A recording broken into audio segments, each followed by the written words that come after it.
ছোট থেকে আমার দিদাকে দেখে এসেছি, যত কম মশলায় রান্না করতো রান্নার টেস্ট তত বেশি হতো। আমার দিদার হাতে যেন সাক্ষাৎ মা অন্নপূর্ণা ছিল। মাছ রান্নায় পেঁয়াজ রসুন তো দিতই না, কখনো কখনো দেখতাম লঙ্কা চিড়ে রান্না করতো, আর তার স্বাদ হতো অসাধারণ, অতুলনীয়। তবে আমার সে আবার কম মশলায় রান্না খুব একটা পছন্দ করে না। এতে তার আর দোষ কী?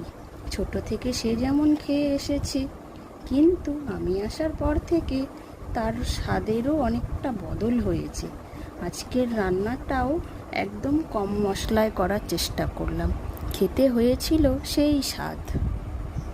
আজকের মাছটা ছিল ট্যাংরা মাছ।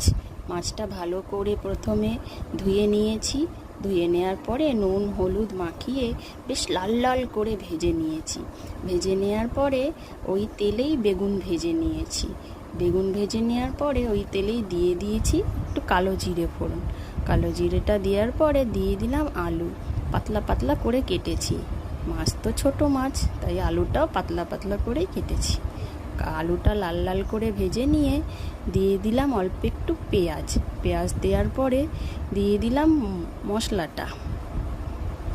মশলার মধ্যে দিয়েছি সামান্য একটু আদা, আর ঘরে আজ কাঁচা লঙ্কা ছিল না, তাই দিতে হলো শুকনো লঙ্কা। মশলাটা বেটে নিয়ে ভালো করে দিয়ে কষিয়ে নিলাম। কষিয়ে নেওয়ার পরে একটু জিরের গুঁড়ো দিয়েছিলাম। দেওয়ার পরে দিয়ে দিলাম ঝোলের জন্য জল। একটু বেশ ঝোল ঝোল খাবো বলেই জল দিয়েছি। মাছ বেগুন দিয়ে ধনেপাতা দিয়ে